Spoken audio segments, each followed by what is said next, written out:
Pessimism, the deadly disease of always looking on the bad side, the problem side, the difficult side, checking all the reasons why it can't be done. The poor pessimist leads an ugly life. To the pessimist, the glass is always half empty. To the optimist, the glass is half full. Why would the same measure affect people two different ways? Answer: it all depends on how you look at it. Our lives are mostly affected by the way we think things are, not the way they are. The way we think they are affects us most. He doesn't try to figure out what's right. He tries to figure out what's wrong. He doesn't look for virtue. He looks for faults. And when he finds them, he's delighted. How ugly. Young people always have a reason to be upset and cynical about the current state of affairs, and it's that way forever. And it's easier just to accept that, because there's also a positive element, and the positive element is, well, you've been granted something rather than nothing, and maybe you haven't been granted pure hell, because especially in a culture like ours where many things actually function quite well, so there's room for gratitude there. Even if it's a broken machine, it's not one that's completely devastated, and it's not absolutely hell-bent at every second on your misery and destruction. And it easily could be, because many societies are like that. And so the fact that we happen to live in one that isn't corrupt beyond imagining is something to be eternally grateful for. And the affirmation for this principle is, I am deeply thankful for all that I've received, and I enjoy giving to others in the spirit of love and service. This is a very important part, not only of being able to show up in your life what it is that is the fulfillment of your heart's desire, but it is also a beautiful way to begin living your life every day.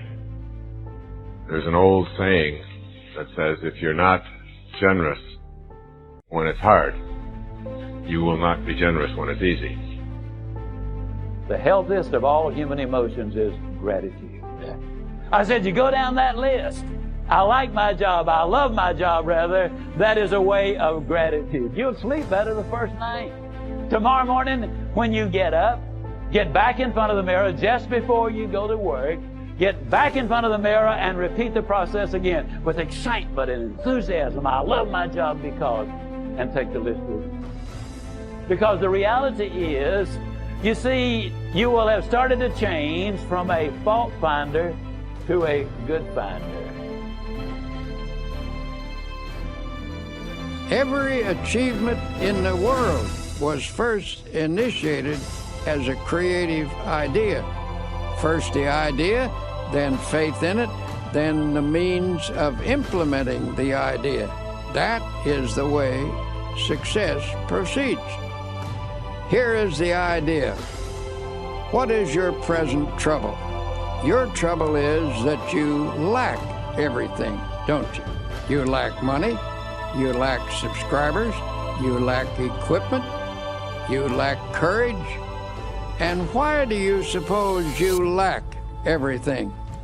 Why, simply because you're only thinking about what you lack. You are constantly thinking lack thoughts, and you have thereby created a condition of lack.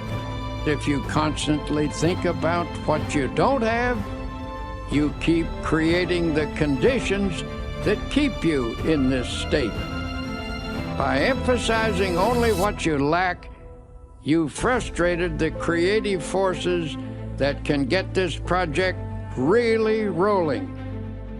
From the standpoint of doing a lot, you've been working very hard. But you failed to do the one all-important thing that will lend power to all your other efforts. You have not employed positive thinking. To correct the situation, to reverse the mental process, and begin to think, instead of lack, to think prosperity, achievement, and success. Don't hold on to the mental pictures of difficulties and failures. Lift your mind above them and visualize instead powers and achievements. When you elevate your thoughts into the realm of attainment, you look down on your problems rather than up at them, and thus you get a more encouraging viewpoint. Always come up over your problems mentally. Never approach a problem from below